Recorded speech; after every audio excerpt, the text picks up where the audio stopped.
not what I was planning on doing. I was actually going to show y'all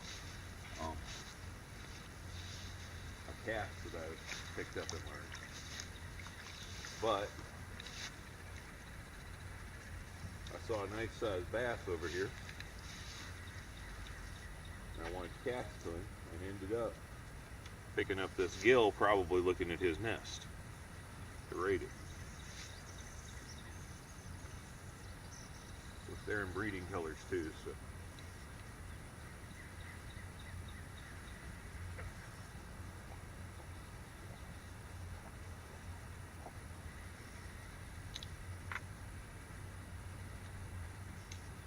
You saw how it was back from the water and caught that fish right there at the edge.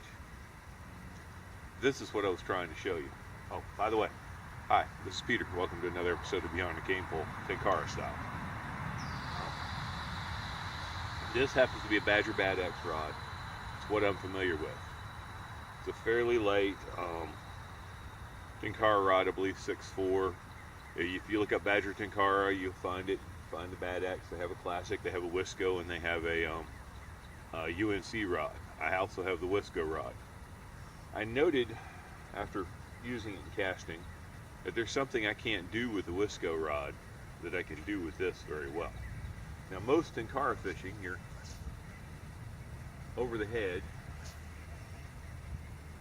trying to drop the fly first, letting it drop. Okay? With the tree right here and a tree right here, it's kind of hard to do anything more than that direction and that direction. Now these fish are holding up along the bank because it's pretty much spawn when that's where the shallow water is. So what I've been doing here recently is I've been picking my way over the pond edge, and instead of the overhead, I have been flipping out to the side like that.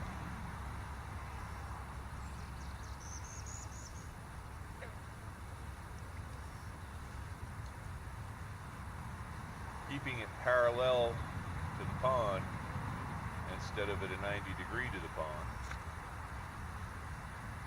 It allows me to work my fly, I don't get caught in that tree, down along the edge. And this is something you could do with a normal fly rod. Of course, change position. I got fish jumping everywhere today. Bass, chasing things, brim. Pond's very active. At any rate, it allows you to do a cast. I really need to take off that piece of thing. That piece of willow that's dry and dead. I shouldn't be doing that, but it allows me to take a cast around the tree. Back up just a little bit so I don't hit that willow. Oh. And get out from the weeds on the edge. There we go. Just be careful you don't get the trees. You're rewarded with fish like that. Trying to get these guys back in the water as quick as possible.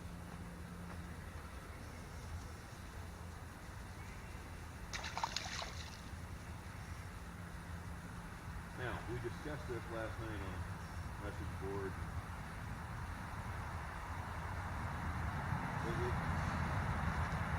Somebody else was saying so I did. Or maybe the same thing. I'm hoping to hear from people who have lighter and heavier rods from other manufacturers.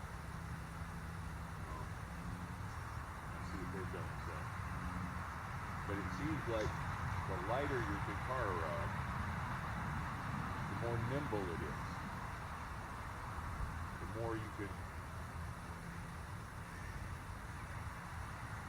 do a non-typical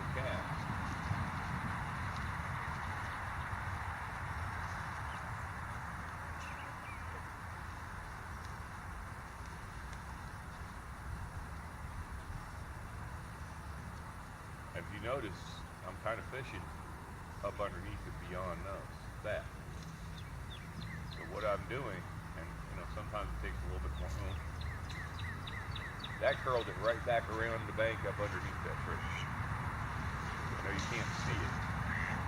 There we go.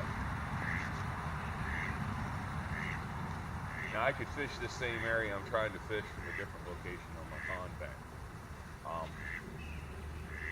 There's no reason for me to actually do this to fish that one little spot. But this is showing you the technique. And there again, I don't know if I was using a level monofilament fluorocarbon line, it would work. I'm using Badger Light. This is 12 foot of Badger Light. Badass rod. But if you notice, let's say I'm fishing in a river somewhere. Now, I do have to have some room this way, but I'm trying to get it over that overhanging branch or something for trout. I could do this with a shorter, even 8-foot fly rod. It's easier with a 9-foot fly rod. I've done it. This Tenkara rod with that 12 foot of reach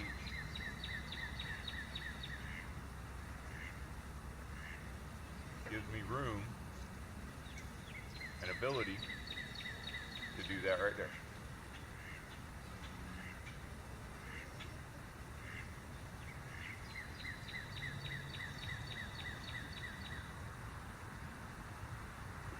And yes, I'm just casting back to that same area in hopes there's another fish.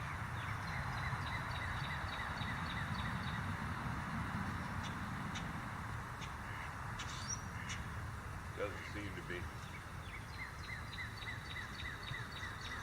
Anyway, that just shows you what I've learned about Tenkara. There are a couple questions I've been asked, and I want to address them. One thing is, people have asked me, do I eat fish out of my pond? No, I do not. My pond is strictly runoff fed. That means that everything that's in my yard, everything in the area, gets right on up into the pond and gets into the fish or life that's in the pond. Now that doesn't mean the fish are bad, doesn't mean you couldn't eat them. They're probably safe to eat. I just don't want to do it. If it was spring fed or maybe had a creek and I knew what was upstream on the creek, moving water, stuff like that, I might. But I just don't, not on this pond. That question was asked in regard to catfish, and I'll go there on this. This is a small pond. It has a few hiding holes where channel catfish could breed and spawn. There's a lot of brim out here that will be eating those channel catfish eggs if they get the chance. Once the channel catfish get hatched out and get going, it has a lot of bass that would eat the small channel catfish. They might reproduce here, but they're not going to reproduce in such numbers as to support a fish and take population.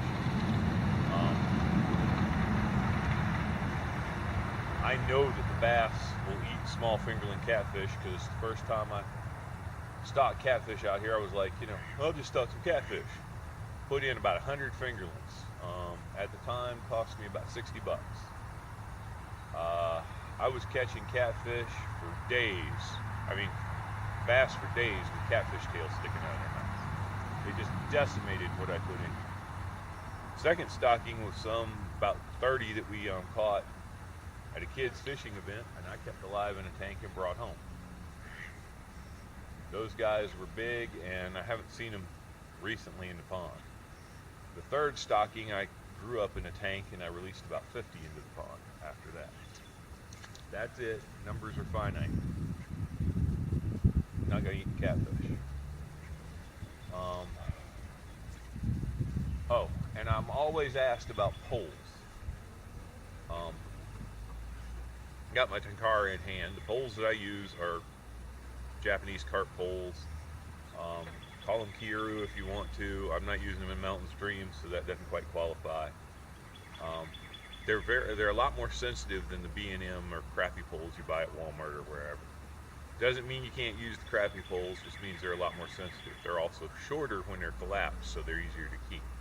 I have some that you've seen me have that are 15 inches long collapsed. Um, yeah, they're not the same. Now, that doesn't mean, like I said, you can't use a B&M pole for that. And there are guys who use B&M poles and try them Tenkara style. I don't recommend it. Honestly, a Tenkara rod is a totally different ball game than either the park poles or a crappy pole. You can't do what I'm doing with one of those. You might be able to get somewhat of a feel for Tenkara and see if it's for you, but I would call that akin to flipping out a popping bug with a cane pole versus Tenkara fishing. I can actually use flies, small little dry flies with this.